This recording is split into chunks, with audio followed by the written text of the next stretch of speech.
Hello, everyone, and welcome to my 10 questions with video series where I ask virtual assistants 10 questions about their business.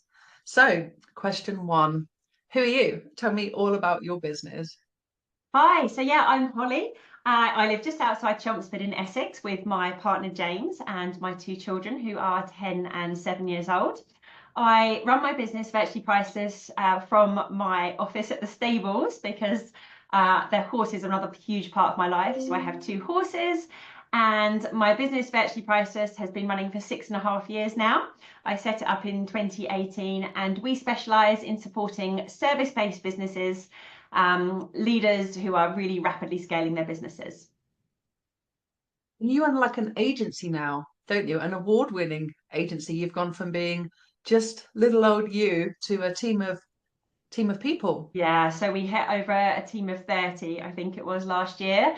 But yeah, it started as just me. I always wanted to grow the business and have a team, but I never quite knew at the pace it would go. So it's been really, really exciting.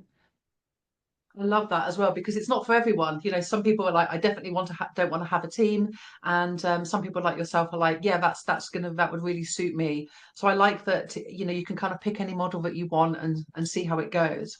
Yeah. So question two, what did you do before you were a virtual assistant? And how did it all come about? So I have always wanted to run my own business ever since I was a child. I just never knew doing what. So I ended up, as you do, just going through college, falling into a career as a PA. I then went to the city and was a senior EA in banking for over 10 years. I had some quite senior roles. I worked for the chairman of Lloyd's Banking Group, and then I worked for the CEO of Barclaycard. But while I was at Barclays, I had my daughter, my first child, and I went back to work full time when she was 6 months old, and that was really, really tough. So I did a lot of research when I was on the train back and forth every day into alternatives, and I always thought I'd have to retrain and leave and take a big salary drop. And when I stumbled across the idea of becoming a virtual assistant, I realised it was the perfect solution. Basically, I could marry the two things. So I decided that by the time she started school, when she was turning 4, that I would have managed to build up enough funds and would leave and set up my own business. I then fell pregnant with my second child, and my boss actually announced his retirement. So as part of him going, we worked out that I could take maternity leave and redundancy at the same time. So I actually ended up leaving, and then I set up my business while I was on maternity leave, and I managed to launch my business just before my daughter started school. So I managed to hit the goal. The slightly added sort of hiccup in there, I guess, was that I also split up from my husband when I was 7 months pregnant. So while I had that period of maternity leave and took redundancy, I was actually also navigating divorce and parenting as a solo parent. But I decided that I wasn't going to change my plan. I was still going to stick with it, still going to launch my business. And yeah, as I say, I did that when my son was 9 months old. Wow. I'm Yeah. so I'm so impressed. I'm like, because all of those things are quite difficult, like, having children, being a single mom, getting divorced, and setting up a business. Like that is, well, you Yeah, can it just do was, anything now, right? You yeah, should run run for Prime Minister. I would vote for yeah, you. it was quite a year. Oh my God. With question three, what was the biggest fear that you had about setting up your business? I was terrified and excited all at the same time. As I said, there was a lot of other stuff going on in my life that meant it was going to be a really challenging thing to do, but I think it just drove me to do it, to do it more. I realized that I was actually building a future for me and my children, and I didn't realize what that future looked like. And I think when I read, so much content online and saw other people were doing it, I just thought, well, if they can do it, so can I. It is possible. And if it's possible, then I can do it, And I was terrified, but if you don't try, you'll never know, right? So even if you've got the fear, you've got to face it and do it anyway. And I know that's hard. And I think I've grown into a much more confident person now, but at the time I really wasn't. And as I say, my self-esteem was quite low. I was in a really low place, and I still just pushed on and did it anyway. And I felt sick at a lot of the things I did, but I just did it anyway. And sometimes that's kind of all you can do, right? I'm a big believer in mindset is 90%, you know, responsible for everything. If you can crack that and get over your own fears and get out of your own way, then actually you can do pretty much anything. I completely agree, actually. I've sometimes said that I think that it's most of when it comes down to running a business, it's mostly mindset rather than skill set. You Yeah, can be the 100%. best, VA in the world, but if people don't know that you exist or you don't believe that you can do it, you don't have confidence in your abilities, then it's not gonna probably not gonna work, right? You kind of need to, if you don't believe in yourself, and how do you get someone else to, right, Yeah, pay absolutely. you? So when it came to overcoming that fear, was it just that you just read everything you could just push through anyway? Yeah, absolutely. I consume a lot of content online. I watched, you know, tons of interviews. I've been through all the interviews on your site. I consumed all of your content. I found your website incredible actually when I started, and just I read everything, and I love learning. I think you've got to have that passion, you've got to have that growth mindset. And I knew it was achievable, and I wasn't quite sure how I was going to get there, but you can pick up all the skills, you can learn the thing, you can do a course, and I do that all the time. And you know, you've got to read the right books and watch the right YouTube videos. I mean, if you want inspiration, you just go on YouTube, right? And you can sit there watching videos for 2 hours and come away feeling pumped. And, you know, you have to do that to yourself. And the place I was in my life, you know, it was quite dark, and I had to do that quite a lot to kind of keep lifting myself up and pushing forward. And I think once I started the business and started getting clients, every time I did that and I had a sort of positive signal, it was another reinforcement of, oh, you're quite good at this, you can do this.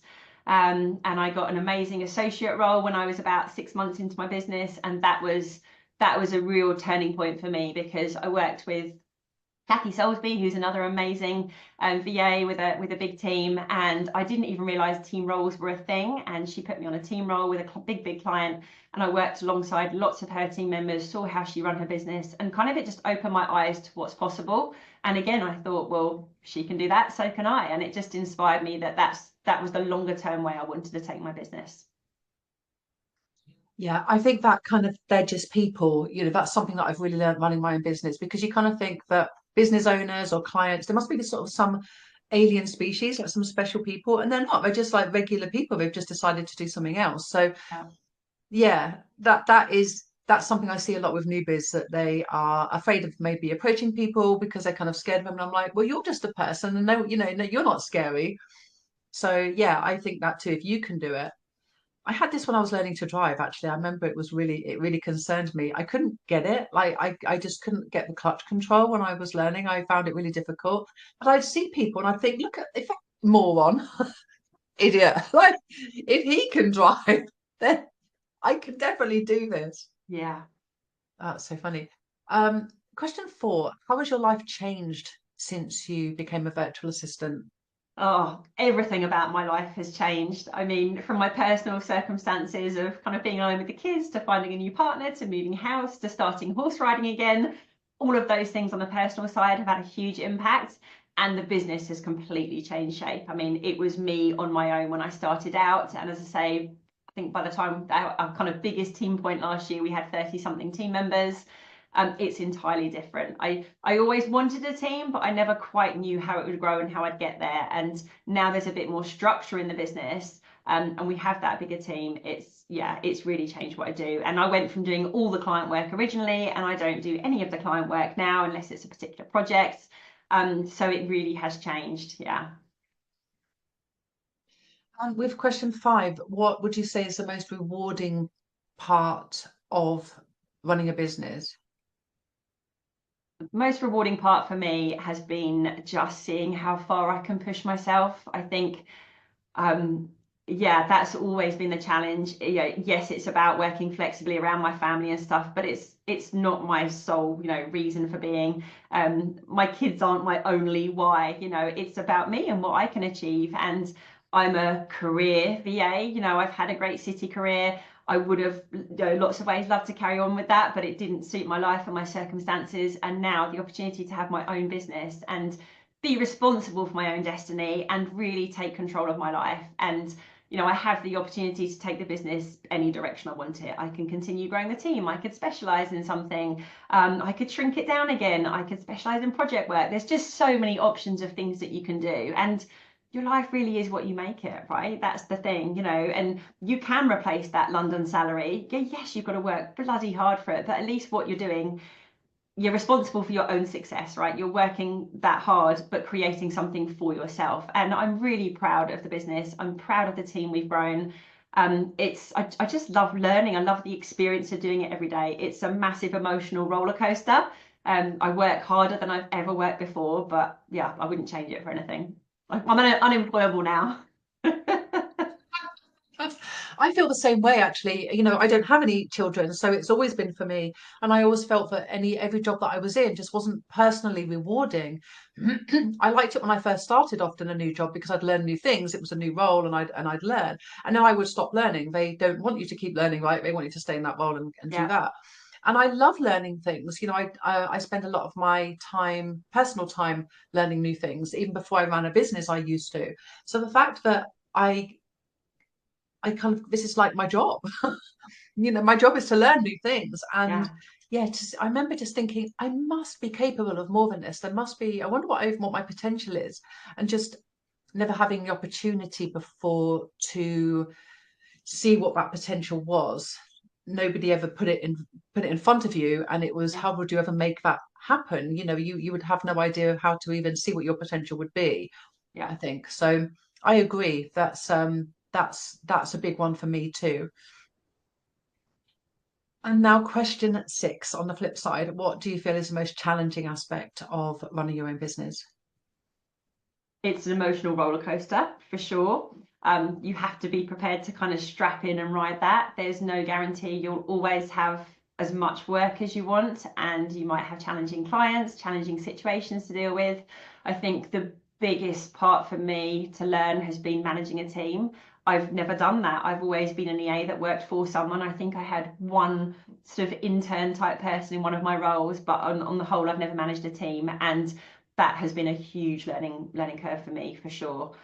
Because we have great team members, but people have problems, right? They have problems in their life, they have problems with their work, you have problems with the clients, and quite often it can feel like there's a lot of fires to put out, and occasionally you have to let someone go. It's not working out. You know, there's been all sorts of challenging situations, things that you just kind of never even think might crop up.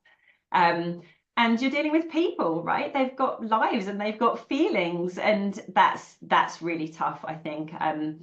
Yeah, so you've got to be prepared to learn how to do new things and accept feedback about yourself. I think that you don't always get it right, and I'm quite honest with my team. I say that, you know, sorry if I didn't handle it the best way. I'm figuring this out too. Actually, you know, in hindsight, I could have done this thing differently. And I think you've just always got to be, and you know, open and honest, and yeah, learning on the job.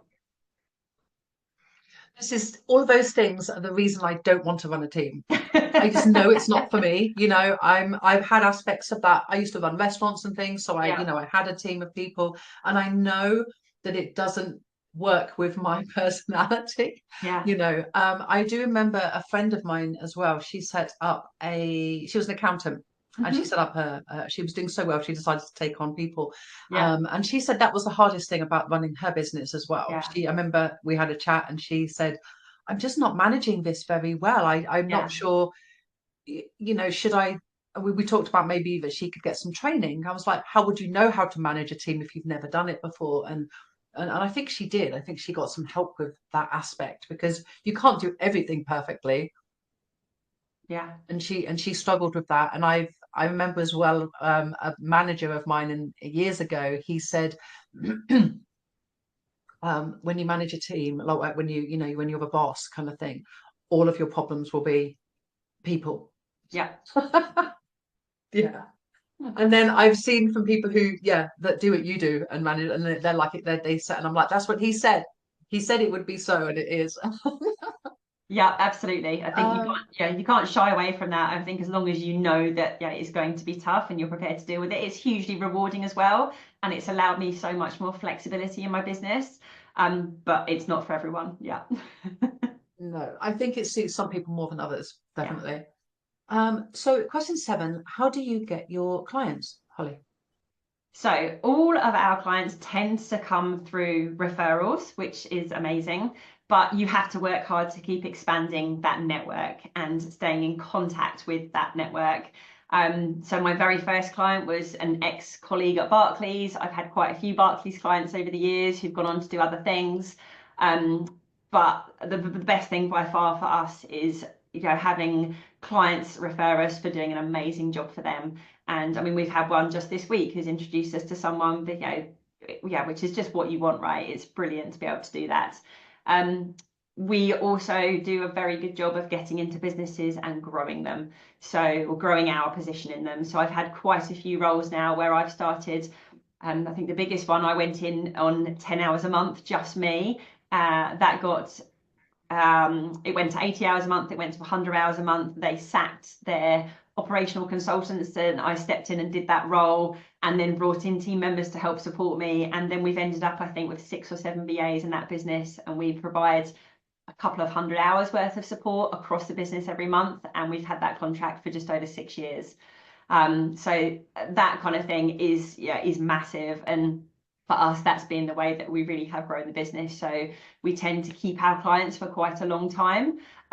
We like working with retainer clients. We like really building a relationship and getting embedded in their business and just being able to help out with any support that they need, whether that's EA support, operational support, and being able to flex and grow with those businesses, because as they're rapidly scaling, bringing their own teams, sometimes they need you to do one bit for an interim period, or they just need you to take this thing until they employ someone. So our role has changed so much, and actually it's now gone back to being purely EA support, because they've now got all their operational stuff in place, and then they just want great support. They've also then started bringing in full-time EAs to support different people in the business. So we know the direction it's going, absolutely. There'll come a point they don't need us, but it's been great to be in there and be part of that journey. And even when we move on, we still get brought in for holiday cover and project work and have that relationship with them. So that's been fantastic.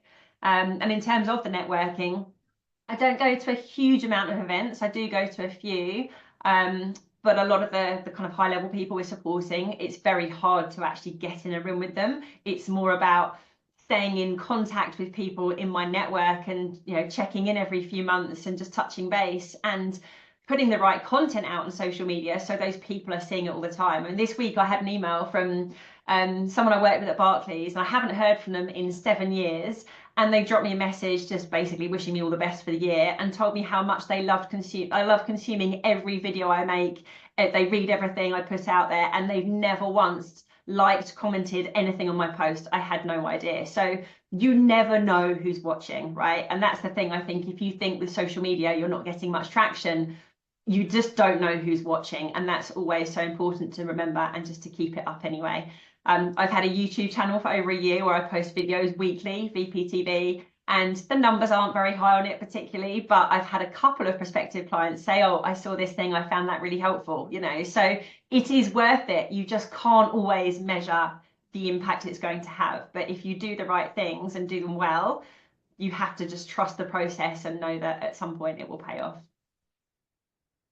I think that's really, really good advice. What I loved about listening to that was like your enthusiasm. You were so delighted. You were just like so enthusiastic and delighted about your business. It's so nice to see. You can literally see someone's like happiness with their business on their face. It's so nice. Yeah, I think And we know also what a the great thing. job we can do for clients. And I think when we have that opportunity to get in there and build that relationship, like that's the bit we love. We love the partnership. We don't want to just come in and do a few admin tasks. We want to go in and help them be better leaders. We want to help them spot the mistakes. We want to help them grow, to really just go in and be like a trusted business partner. And the team I recruit, they all want to do that too. They're kind of over the top with how conscientious they are. They really do care, and that's really important to us. And I think if you're very clear on your values and you work with clients where those are aligned, it's an awesome combination. Yeah, it really is. And also what you were saying about the marketing, if you've got one client from one of those videos, they're worth thousands of pounds. Oh, absolutely. Yeah.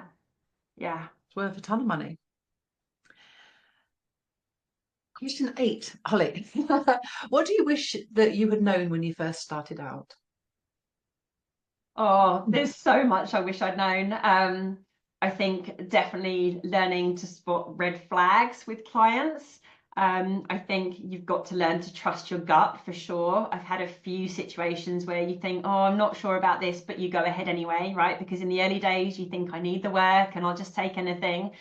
And then afterwards, you regret it because you realize how hard it is to unravel and unpick. And it just ends up being problematic. So I think trusting my gut and just going on those feelings has become really, really important. We're now incredibly selective about the clients that we work with. And, you know, I fully appreciate that gets easier as you get bigger and, you know, you've got fuller books. But that was, yeah, big learning for me. And setting boundaries with clients as well. You know, it's very easy, particularly when you come from a sort of PA/EA background, to be a total people pleaser and want to really just bend over backwards and do anything you can to keep someone happy. But actually, it's a very different position being a business owner and realizing that you're in control. You know, it's up to you to manage your clients. And I think a lot of people talk, oh, I can't do this, the client expects this, the client expects that. Well, that's only because you've let them.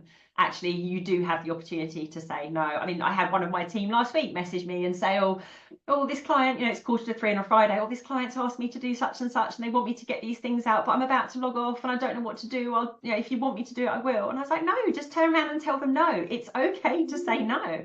You've done your hours for the day. They didn't give you a heads up this was coming. You know, you can offer to do it first thing Monday morning. It's fine. And they did then go back and push back. And of course, it was fine. But it is up to you to set that. And you know, I'm, as the leader, I'm not going to expect that everybody just does everything a client ever asks. It's not possible.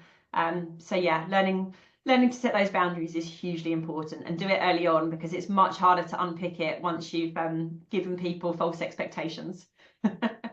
Yeah, I completely agree. I think that many people set up a business and they hadn't really thought about what type of business they wanted to run. In fact, they didn't even know that they needed to think about what type of business they wanted to Yeah, run. You know, it's like, you know what you don't know, the things that you yeah, don't know yet. yeah, Um, Sometimes I also think that you need to have those experiences in order yeah, to know. So there's always, it's like pancakes. The first couple of clients sometimes are like a dud, you know, a trial one that you go, oh, okay, so I'm not going to do that again. And you learn by the mistakes or the red flags that you've seen. Often you can actually spot them in a discovery call, I think, yeah, when you initially, the way that they talk to you, um, yeah, you can yeah. sort We've of had see one their recently. expectations. Yeah, we've had one recently where the client on the discovery tool, she actually, well, yeah, spoke poorly about members of our own team. And yeah, that's a real red flag as well, right? Because actually the way that you talk about people outside of that situation, and yeah, I mean, she didn't know me, we'd never met before. And that again, it's little things like that, spotting those signals and thinking, well, actually, if she's talking about her team like that, how's she going to talk about us in the future? And what sort of person is that? And I think one of the things that's been really helpful for us is now we've got a very clear ideal customer profile, which is, yeah, that's taken a few years to kind of pull together, because we have worked with all sorts of people, but actually now there's a particular type of client that we love working with and we know we do a great job for, and are really, you know, they're on board with how we work. And if we're talking to people and they actually don't fall within that, then they're probably not the right fit for us. And I'm very quick to just offer to pass them straight over to someone on my team or introduce them to someone else. And I think sometimes walking away is the best thing to do. If it's not a good fit, don't try to force it. You know, don't put a square peg in a round hole. I completely agree. I was going to say something about that. That was it. So it's funny. So I've often likened it to dating. So when you go on a first date, it's sort of when you first meet a client, it's like, do you want to date this person? Would they be a good boyfriend? Would they be a good client? Yeah. Are they flaky? Did they arrive on time? Did they treat the waiter badly? Are they, bad mouthing their family? Or I think it's a really similar thing. Definitely. You don't have to date everyone that you go on a Yeah. first date with. You don't have to see them again. But I think that new VAs, they often think, I hope the client picks me. Whereas it's actually you're No. interviewing them, you're deciding if you want to work with them. And they definitely, especially when they first start, they try to take on everything and everyone, and that can sometimes lead to bad experiences that then puts them off, and it Yeah. knocks their confidence. They think that they're not very good at what they do, or they're not going to be a good business owner. And actually, it's just because they were trying to be all things to all people, or they didn't Yeah, really have an idea of what they wanted to do and for who. That's yeah, quite common. yeah, definitely. Question 9. How do you handle your work-life balance? Do you have a work-life balance? So I prefer to call it work-life integration because for me, it is very much about meshing the two things together. I think when you run your own business, particularly if it is a bigger business, you don't work part-time or full-time, you work all the time. That doesn't mean I'm sat at my desk 24 hours a day, of course, but you never stop thinking about it and it kind of infiltrates everything you do. My horses are a big part of my life now. So as I said, I've got my office at the stables because I wanted to reduce the time I was traveling back and forth and getting pulled in different directions. It means I can jump out, and if I have something cancelled, I can go and ride in the middle of the day, or I can fit in things like a vet appointment or farrier coming, that sort of thing. I tend to get up early and work first thing in the morning. So sort of usually at my desk by about 6ish at home, and I work for a couple of hours before I take the kids to school, come to the stables, log back on again, and then the day is pretty flexible. I try to now sort of structure my days a bit better because I'm not doing so much client work. I have a bit more control over when I've got internal team meetings versus when I'm doing some batch sort of filming. So I have a podcast and a YouTube channel and put out a lot of stuff on social media. So I need quite big chunks of time to do that. And actually just writing content, that's really time consuming. So I spend big chunks of time doing that.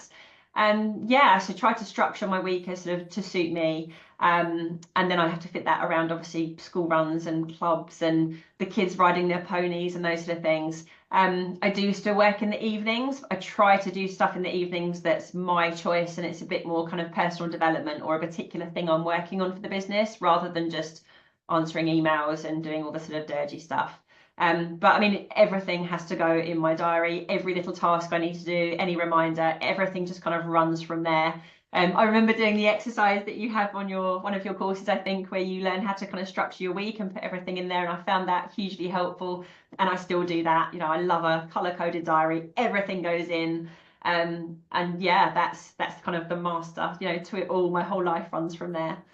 I use the same calendar. It still is this calendar, color coded. Yeah. I even put stuff in like for my dog, for my car, Yeah, when my absolutely. car needs servicing or like reminders, and that's yellow. Yeah. And I still have, and I agree, even when I walk Monty in the morning, I'm often thinking about a problem. I try to work before I take him out now because it's dark. So I get straight to my desk. I've been Yeah. loving it lately. I light a candle Yeah, because nice. it's a bit dark. I turn on like a little light, a little wicker light over here from IKEA, and then I have a little candle and I sit here in my dressing gown. And I'm really quite getting into it. It's really Yeah. cozy. The Yeah. candle's quite a new thing for me. It never Okay. occurred to me to do it. And I'm really enjoying it. And then I'll take him out for his walk. But on that, I'm often listening to a podcast Yeah, or I'm absolutely. thinking about a blog post. I Yeah. might sometimes like transcribe the blog post. I might, hit ChatGPT or just a voice recorder Yeah. and write out ideas for a blog post. So you're right, you're always thinking about it. Yeah. And everything you learn in your personal life, you can then apply to your business and everything in your business to your personal life. Absolutely. I mean, I listen to tons of podcasts. Yeah, every time I'm in the car. I mean, I annoy the kids because I make them listen to it too. I'm like, no, I'm leaving this one on. It's a really good bit. But I think it's good because I think it will help, so it will get into their subconscious without them even realizing, right, that you're getting all these positive messages and things. But yeah, so I do that sometimes when I'm riding. If I get content ideas or I'm thinking about a particular problem I'm out riding, it's just my kind of place to go where I clear my head. And if I'm having a really crappy day, I can literally walk 30 seconds across the stable, go and give them a carrot and have a cuddle with the pony and come back again. And just little things like that. I like the fact I can blend the two things. The kids can be here at the stables doing things with the ponies, and I do have to jump on a call. It means I've got a lot more ability to just make the two things work. It's not always ideal, but it doesn't work with my type of business and my life to go, well, I'm only working 9 till 2 or whatever. It just doesn't work. The team need me when they need me. We use Slack as the main communication tool in the business. They use lots of other things with clients, but that's the one that's our team, and that's the best place for everybody to get me. And that's, I have that on my phone and I can check that whatever I'm doing. If I'm riding my horse, if I'm watching my kids ride, all those things, I can always pick something up on the fly. So they know how to get hold of me if they need me. I love that you can like jump on a call and then jump on a horse. Yeah, I have done calls from the horse, but only internal ones. Really? Yeah. I find too, actually, when it comes to podcasts, I often find that ones that are non-businessy also are quite useful because you can come. It's when I listen to cautionary tales, and it's just different stories about things, and obviously a cautionary tale, but you learn about things that happened in history and to people and things like that. And often I think of a content idea around that, Yeah. about how to, you know, because it's all psychology, isn't it? It's all just about people. Yeah. Oh, you can get Yeah, inspiration you're anywhere, can't you? And you know, one of the best, this is a really good tip. Um, but one of the best things that I learned on a course somewhere was for content ideas to set up a WhatsApp group with your, with yourself, and then add, I mean, I added my other half, but then I took him straight out of it. So actually I'm in a group just with myself, and I called it content ideas. And anywhere on the fly I can send myself a WhatsApp message, I can do a voice note, I can attach a picture. And I just end up making this bank of resources that even if I don't want to use it right now, when I come to sit down and write LinkedIn post or something, I've just got this list of things to go through. And it might be something I've done with the kids. It might be while we're out the shop. It might be a customer service thing, just loads of little snippets. And I don't need to use them right now, but I can go back. And if I use them for something, I just delete the post. So everything in there is just current. And I just find it a really quick and easy way to keep it all in one place without trying to use too many different tools. I love that. I'm immediately going to do that. What I do is I leave myself lots of little sort of messages where I write things down in different places and then I put them into Notion. So I kind of I use Notion as a library Yeah. for everything, and also sort of broken down because I have one type, two different types of audience. I have people Mhm. that potentially want to be a VA, aspiring VAs, and then I have people who are now virtual assistants. So Yeah. the content isn't always appropriate for both audiences. Yeah. Sometimes if I don't want to sometimes confuse newbies with a next level idea or concept, I think sometimes it would blow their minds, Yeah. you know, and they would go, no, that's it. It's a step too far. It's like you have to drip feed information to the new VAs so that it's not a whole world of business ownership in one go. And I also put different things, I guess maybe you do too, on different platforms. Mhm. So I have like on virtual but existing virtual assistants for me are generally on LinkedIn. That's how I can connect. I can find a virtual assistant on LinkedIn. Right? I can't find a woman that might not like her job Yeah. anymore. So I talk about more how to run a business, etc., on LinkedIn. Yeah. So I have the different types of sort of content buckets, I guess, for Yeah. newbies as well. Okay, so final question. We made We're it. at the end. I could talk to you all day. What advice, Holly, would you give to anyone who is considering virtual assistants as a career? I would say go for it, but don't assume it will be easy. You cannot underestimate how much you'll need to learn, how hard you'll need to work, and at times how hard it will be. As I've mentioned a couple of times, it is a real emotional roller coaster. You've got to be pretty resilient, and if you're not, you've got to learn to build that resilience. You need a thick skin. Yeah, it's tough. It can be really tough, but it's also entirely possible to build something amazing that you feel incredibly proud of, and potentially something that you'd never have the opportunity to do in your previous career, whether that's corporate or whatever. So yeah, I would definitely say go for it, but be prepared to strap in and ride the roller coaster for sure. I completely agree. This is something that I try to do blog posts about and talk about as well because I want people to see the reality. This is why Yeah. I'm holding these interviews. I Oh, want them to definitely. go to see the reality of what it is actually like to not just be a virtual assistant, but just to run a business. I've Yeah. had people that have started my DIY course who have gone, oh, I've done the exercises at the beginning and I'm actually going to be a graphic designer instead. But it's the same. The course then just continues to apply to them about marketing and setting up and mindset and all of those things. They just realized that actually they wanted to do something more specific. Yeah. But that business owner mindset, all the things involved, like when I first discovered, payment on account, you're like, what the hell? And going into it, I think, with your eyes open and realizing that I suppose most things worth having aren't easy, because everyone would do it, I suppose, Oh, wouldn't they? absolutely. Yeah. If that was the case. And yeah, I probably work way harder, more hours than I did when I was in a job. You can cruise sometimes in a job. You can have a day where you kind of faff around, I think. And you can't do that when you work for yourself because there's no holiday or sick pay. Yeah. You have to, you're everything. Yeah. But that also, I think the sense of achievement from that, you don't get many opportunities in life to to to have a sense of achievement about things. Yeah, definitely. And I think for me, coming from that corporate career as an EA, the only way to kind of measure that success was how senior the person is that you worked for, right? And quite often you sort of hit a ceiling, and the only way you can progress is if your boss gets promoted, and the roles can be quite samey. I am an absolutely shithole EA. I know I can smash that role, and I did that when I started for clients. The bit I've never done is run a business, and you have to learn how to do that. It doesn't happen overnight, and you kind of have to learn on the job. I did your course obviously, and that was hugely helpful in giving me the structure of thinking through the steps I need to work through. I think one of the toughest things when you start out is just the pure overwhelm. There is so much information out there of all the things you potentially need to do, or all the platforms you think you need to learn, and actually you just don't. You just need to just tell someone what you're doing and get out there and do the thing. And I'm not a hugely techie. Like, I like learning some tech, but I'm not a techie VA. I don't use a ton of different apps and platforms all the time. I'm actually quite simple. I use my diary and I have a to-do list. We have ClickUp as the engine of our business. But other than that, I don't spend all day diving in and out of different systems. So I think you can massively overcomplicate it.